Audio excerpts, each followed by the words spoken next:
Himachal Pradesh police भर्ती परीक्षा को मद्देनजर रखते हुए ये वीडियो की सीरीज़ चलाई जा रही है। तो अगर आपने चैनल को सब्सक्राइब नहीं किया है तो सब्सक्राइब कीजिए और चैनल के साथ बने रहिए।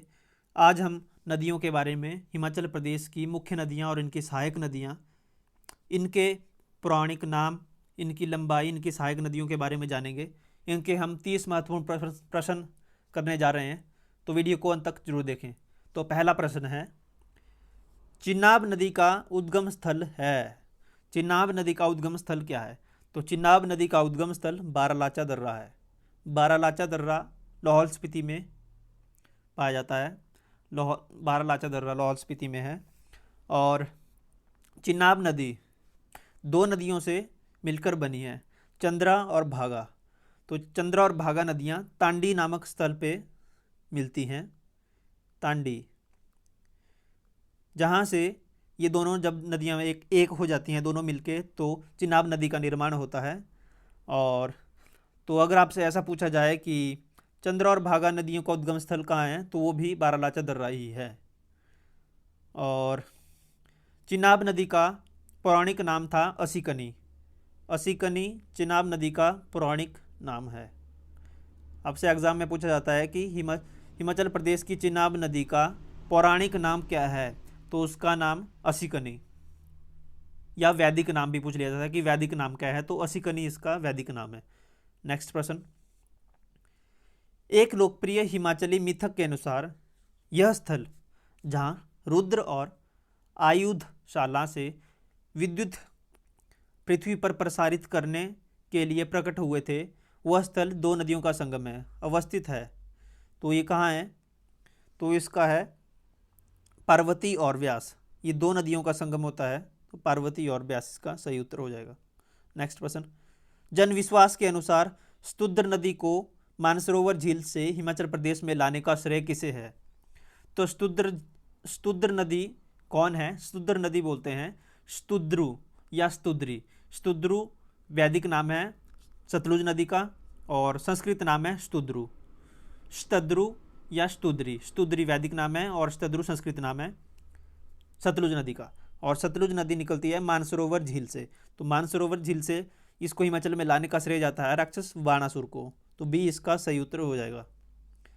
नेक्स्ट, रावी नदी का वैदिक नाम क्या है? तो पहले तो प्रश्न बनता है कि रावी नदी बहती कहाँ है। रावी नदी मुख्यतः चंबा जिले में बहती है, परंतु रावी नदी का उद्गम स्थल कहाँ से होता है? तो रावी नदी का उद्गम स्थल होता है बड़ा बंगाल से। बड़ा बंगाल कांगड़ा में स्थित है। बड़ा बंगाल कांगड़ा जिले में स्थित है। तो यहाँ पूछा गया कि इसका वैदिक नाम क्या है, तो रावी नदी का वैदिक नाम क्या है? तो रावी नदी का वैदिक नाम है पुरुषणी। ये इसका सही उत्तर हो जाएगा। पुरुषणी इसका वैदिक नाम है। अगर आपसे इसका संस्कृत नाम पूछते हैं तो इसका संस्कृत नाम इरावती है। वैदिक नाम पुरुषणी है और संस्कृत नाम इरावती है। नेक्स्ट प्रश्न, बुद्धिल धारा का उद्गम होता है। तो बुद्धिल धारा का उद्गम कहाँ से होता है? बुद्धिल धारा का उद्गम होता है मणिमहेश, चंबा जिला में मणिमहेश पाया जाता है, वहाँ से बुद्धिल धारा का उद्गम होता है। तो सी इसका सही उत्तर हो जाएगा। नेक्स्ट प्रश्न, चंबापत्तन पुल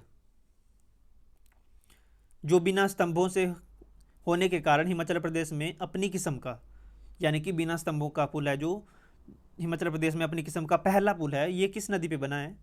तो ये ब्यास नदी पे बना है। तो डी इसका सही उत्तर हो जाएगा। चंबा जिले का पत्तन पुल ये ब्यास नदी पे बना हुआ है। नेक्स्ट प्रश्न, निम्न में से कौन सी व्यास नदी की सहायक नदी नहीं है? तो कौन सी सहायक नदी नहीं है? तो सहायक नदियां हैं कौन कौन सी व्यास नदी की? तो व्यास नदी की सहायक नदियां पहले हम जान लेते हैं। बनेर, बाणगंगा, लूणी, पार्वती, सैंज, तीर्थन, हारला, ऊहल, ये सारी व्यास नदी की सहायक नदियां हैं। सुकेती, बाणगंगा, ऊहल, ये सारी व्यास नदी की सहायक नदियां हैं। तो अली नदी, जो अली खड्ड है, ये व्यास नदी की सहायक नदियां नहीं है, ये सतलुज नदी की सहायक नदी है। तो सी इसका सही उत्तर हो जाएगा कि ये इसकी सहायक नदी नहीं है। नेक्स्ट प्रश्न, गिरी नदी किस चोटी से निकलती है? तो गिरी नदी किस चोटी से निकलती है? गिरी नदी निकलती है कुप्पर चोटी से। कुप्पर चोटी कहाँ है? कुप्पर चोटी डिस्ट्रिक्ट शिमला में है। नेक्स्ट प्रश्न, सतलुज हिमाचल प्रदेश में कहाँ पर प्रवेश करती है? तो सतलुज नदी, सबसे पहले तो प्रश्न बनता है कि निकलती कहाँ से है? तो सतलुज नदी का उद्गम होता है मानसरोवर से। मानसरोवर तिब्बत में है। और सतलुज हिमाचल प्रदेश में कहाँ प्रवेश करती है? तो ये किन्नौर के शिपकी से प्रवेश हिमाचल में करती है। तो ए इसका सही उत्तर हो जाएगा, शिपकी। नेक्स्ट प्रश्न, निम्नलिखित में से कौन सा कथन सत्य नहीं है? तो पहला, सतलुज मानसरोवर झील तिब्बत से निकलती है, बिल्कुल सही। सतलुज जो है मानसरोवर से निकलती है। व्यास रोहतांग दर्रे के व्यासकुंड से निकलता है, बिल्कुल सही है। व्यास रोहतांग दर्रे से व्यासकुंड से निकलती है। रावी बड़ा बंगाल से निकलती है, कांगड़ा के, बिल्कुल सही है। यमुना पूह किन्नौर से निकलती है, गलत। यमुना का उद्गम स्थल यमुनोत्री है। और एक और याद रखें, यमुना का प्राचीन नाम कालिंदी है। कालिंदी, यह भी पूछा जाता है आपसे एग्जाम में कि यमुना का प्राचीन नाम क्या था? तो इसका प्राचीन नाम है कालिंदी। और ये इसका उद्गम होता है यमुनोत्री से, उत्तराखंड।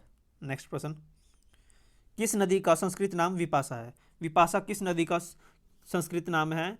तो विपाशा, तो विपाशा किस नदी का संस्कृत नाम है? विपाशा है व्यास नदी का संस्कृत नाम, व्यास।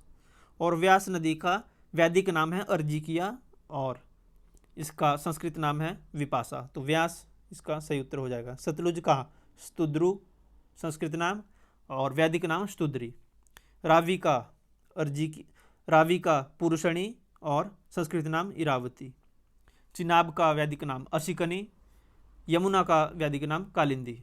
ठीक है। नेक्स्ट, डोडरा कवार किस नदी घाटी में स्थित है? डोडरा कवार किस नदी घाटी में स्थित है?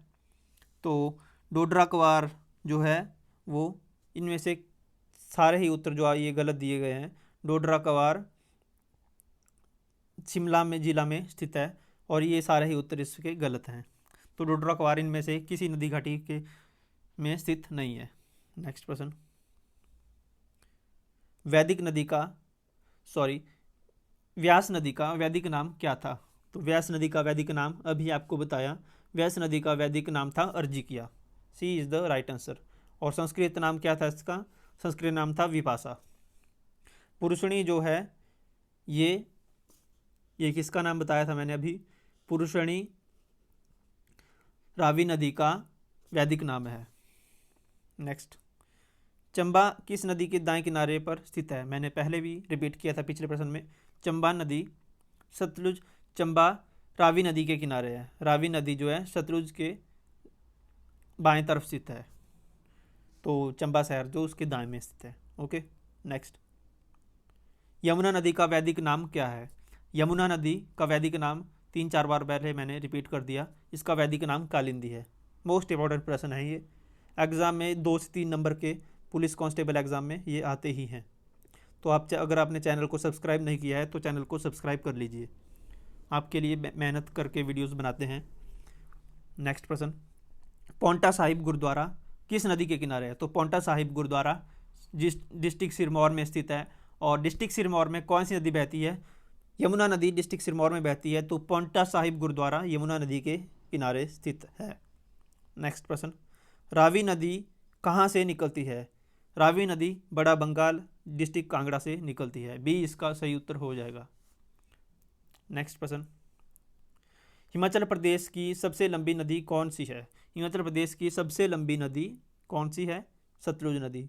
सतलुज नदी की कुल लंबाई 1448 किलोमीटर है, और हिमाचल प्रदेश में इसका लंबाई 320 किलोमीटर है। हिमाचल प्रदेश में इसकी लंबाई 320 किलोमीटर। और चिनाब नदी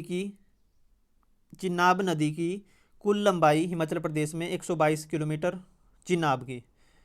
सबसे छोटी लंबाई किस नदी की है? वो है यमुना नदी की। केवल 22 किलोमीटर ही वो सफ़र तय करती है, इसकी लंबाई सिर्फ 22 किलोमीटर है।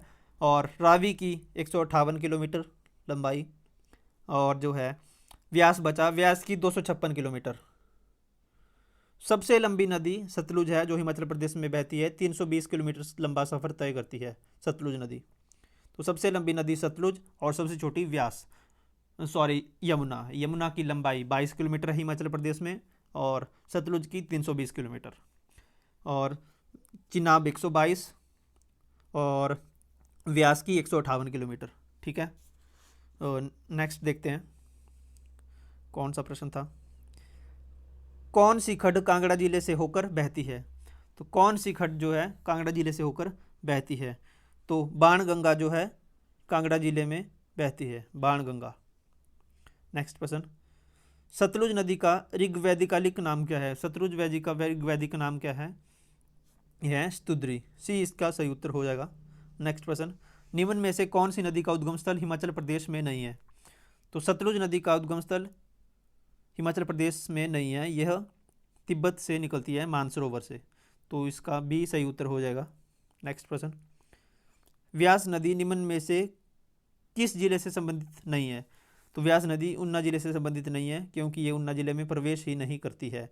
कुल्लू जिले में जाती है, कांगड़ा में जाती है, मंडी में जाती है, परंतु ये ऊना में नहीं जाती है। ऊना में एक नदी है जिसका नाम है स्वां नदी, इसे दुखों की नदी भी कहा जाता है। आपसे एग्जाम में पूछा जाता है कि दुखों की नदी किसे कहा जाता है, तो उसे स्वां नदी कहा जाता है। ठीक है, नेक्स्ट प्रश्न, बाणगंगा निम्न में से किसकी सहायक नदी है? बाणगंगा किसकी सहायक नदी है? तो बाणगंगा व्यास की सहायक नदी है, और ये बाणगंगा कहाँ बहती है? बाणगंगा डिस्ट्रिक्ट कांगड़ा में बहती है, तो ए इसका सही उत्तर हो जाएगा। किस ग्लेशियर से रावी नदी का उद्गम होता है? तो रावी नदी का उद्गम बड़ा बंगाल ग्लेशियर से होता है, ये कांगड़ा जिले में स्थित है।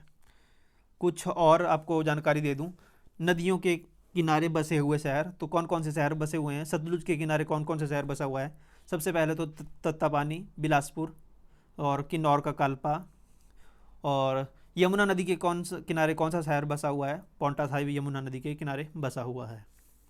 तो ये थे फ्रेंड्स आज के 30 महत्वपूर्ण प्रश्न। आई होप आपको वीडियो अच्छी लगी होगी। अगर आपको वीडियो अच्छी लगी है तो चैनल को सब्सक्राइब कीजिए, वीडियो को लाइक कीजिए और कमेंट कीजिए आपको वीडियो कैसी लगी। और thanks for watching this video guys. जय हिंद, जय हिमाचल।